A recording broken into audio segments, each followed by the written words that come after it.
We live in a world where we put filters on everything, on our photos, on our feelings, on our truths. We share our successes, not our struggles.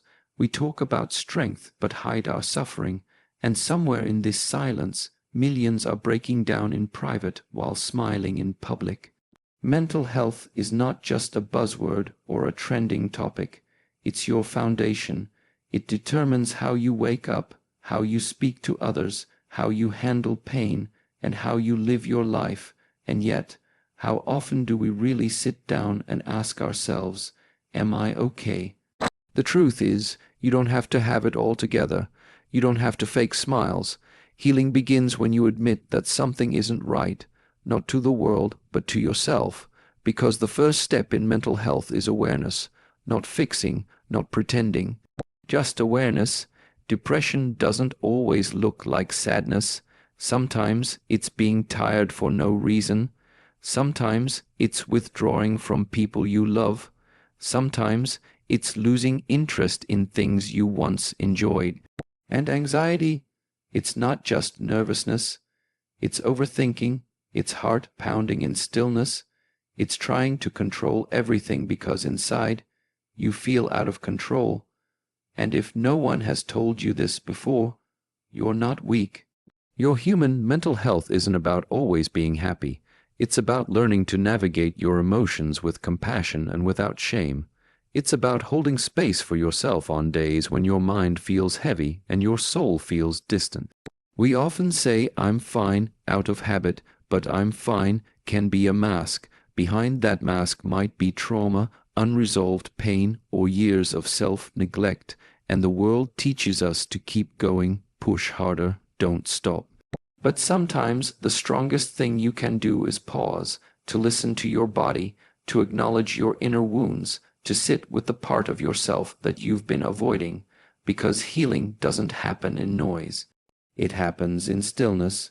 When we talk about mental health, we are not talking about weakness. We are talking about courage, the courage to speak, the courage to seek help, the courage to admit, I am not okay, and that's okay. Some of the most beautiful souls have walked through the darkest nights, and they didn't come out weaker. They came out wiser. You see, your pain may shape you, but it does not define you. You are not your diagnosis. You are not your breakdowns. You are not the worst thing you've been through. You are a soul that has survived what most will never understand. Silence doesn't mean strength. Unspoken pain grows louder. We are taught to stay silent about our struggles, as if talking about them makes us weak. But the truth is, what you do not express, your body and behavior will. Emotional wounds, when left unacknowledged, begin to speak through anxiety, isolation, and breakdowns. Silence is not healing. Reflection is. Only by facing the hidden can we reclaim our voice. The body remembers what the mind tries to forget. Trauma doesn't disappear because time passes. It lingers in your nervous system, your habits, your reactions. You may forget the event consciously, but your body stores it like a ghost haunting your present. That's why healing isn't just intellectual, it's somatic. It's in the breath, the stillness, and the release of stored pain. True healing requires self-forgiveness. Many people are not healing because they still carry shame, not only for what was done to them, but for how they responded when they were trying to survive. Healing requires honesty, but more than that, it requires forgiveness for the version of you that couldn't speak, couldn't run, or couldn't fight back. That person did the best they could with what they had. You cannot heal in the same environment that hurt you. A toxic environment will constantly reopen the wounds you're trying to close. Whether it's people who dismiss your feelings or a culture that glorifies burnout, healing requires conscious boundaries. Sometimes walking away is not a betrayal, it's a declaration of self-respect. The environment you choose can either nourish your nervous system or poison it. Mental health isn't a destination, it's a daily practice. Healing is not linear. There are no shortcuts, no final finish lines. Some days you'll feel strong, other days broken. But every breath, every gentle choice, every step towards awareness is healing. It's not about being cured, it's about learning how to live kindly with your own mind. The mind lies, but the heart knows the truth. Your mind may tell you you're not good enough, not lovable, not worthy. But these are not truths, they are echoes of old wounds. Your heart, if you listen closely, speaks differently. It speaks of resilience, of love, of potential. Healing means shifting from overthinking to heart, knowing from self, doubt to self-trust. We inherit emotional pain the same way we inherit genes. Mental health struggles are not just personal, they're generational. Many people are carrying the anxiety of their mothers, the depression of their fathers, the emotional silence of their culture. To heal is not just to save yourself, it is to stop passing on what was never yours to carry in the first place. Rest is not laziness, it's medicine in a world obsessed with productivity. Rest is an act of rebellion.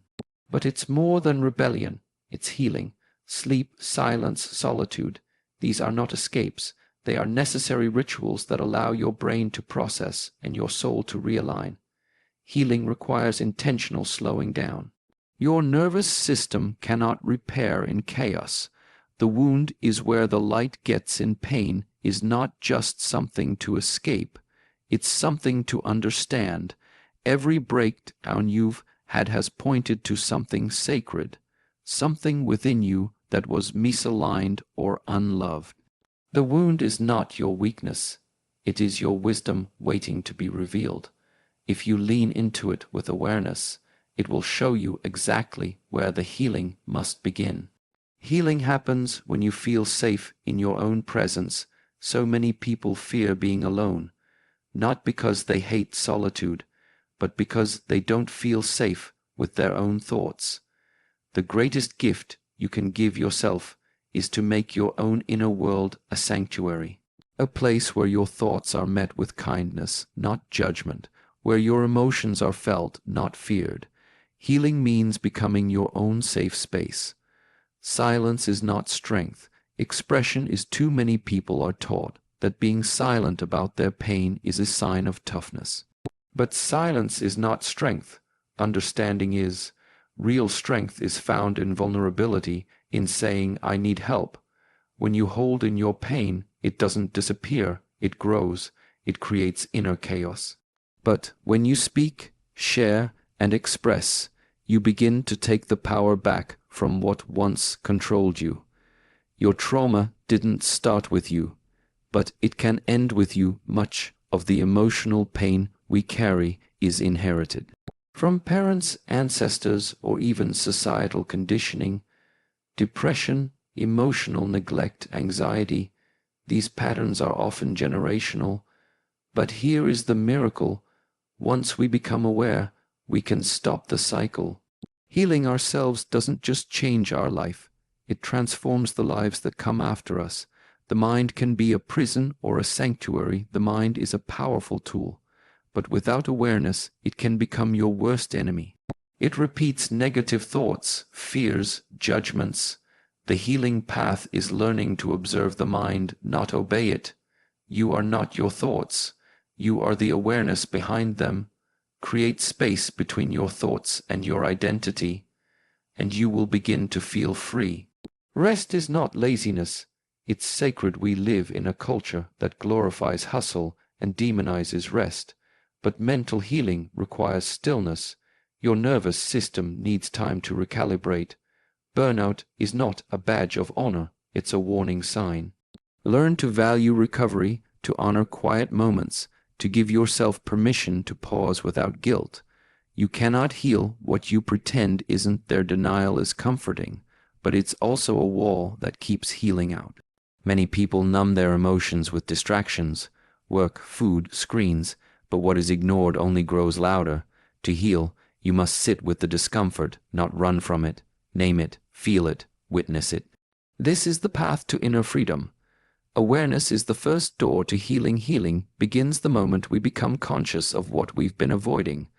Most people walk through life in a daze, repeating emotional patterns without questioning them. Mental health requires us to slow down, observe, and become aware of our inner world, our thoughts, reactions, and deep-rooted beliefs. Without awareness, change is impossible. With awareness, transformation begins. Suppressing emotions creates inner turmoil. We live in a world that rewards control and punishes vulnerability. As a result, many of us bury our emotions, thinking we are strong. But suppressed emotions don't disappear. They morph into anxiety, depression, or physical illness. Healing means allowing ourselves to feel, to grieve, to be angry, to cry. Without shame, it's not weakness, it's release. Mental pain is often invisible, but deeply real because mental health issues often leave no visible marks. They are misunderstood. But emotional pain can be as crippling as physical wounds. We must learn to recognize that someone smiling may still be battling depression, and someone performing well at work may be drowning in anxiety.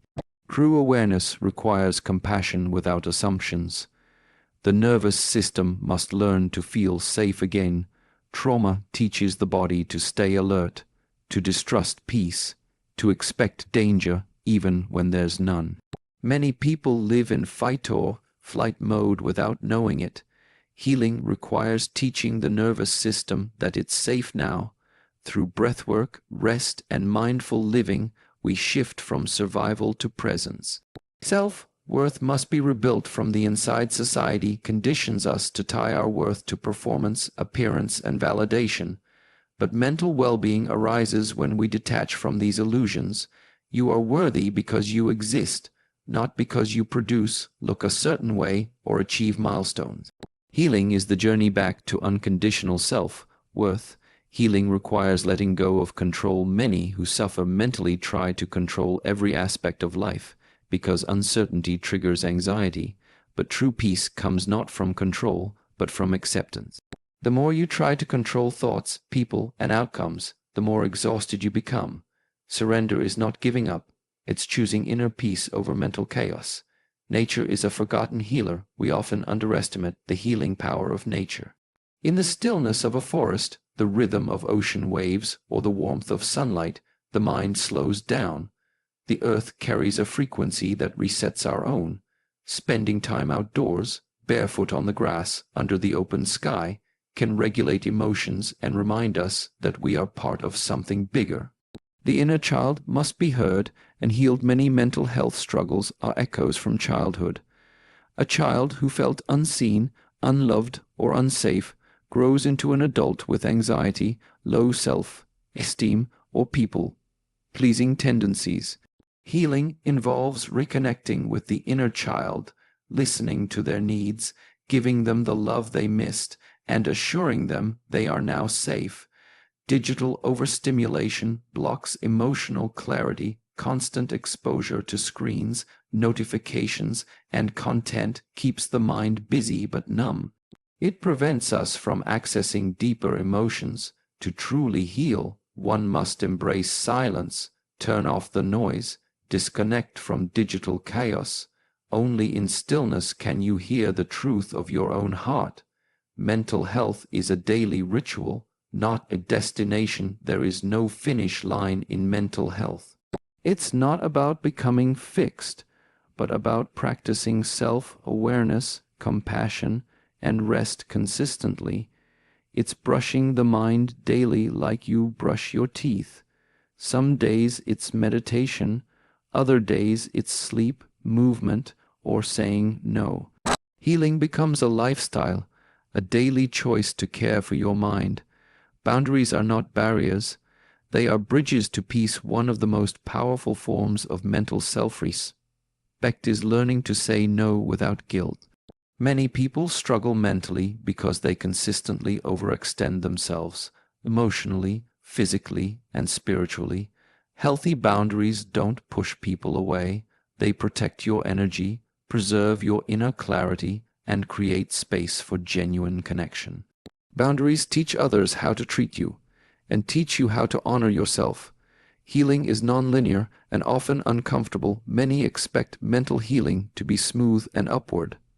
But the truth is, it comes in waves. Some days are breakthroughs, others are breakdowns, but both are part of the process.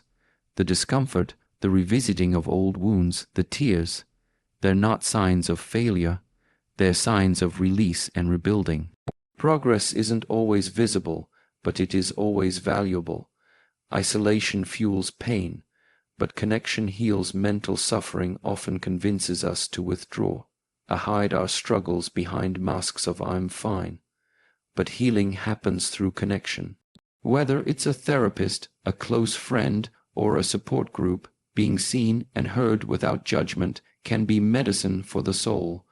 We are wired for connection.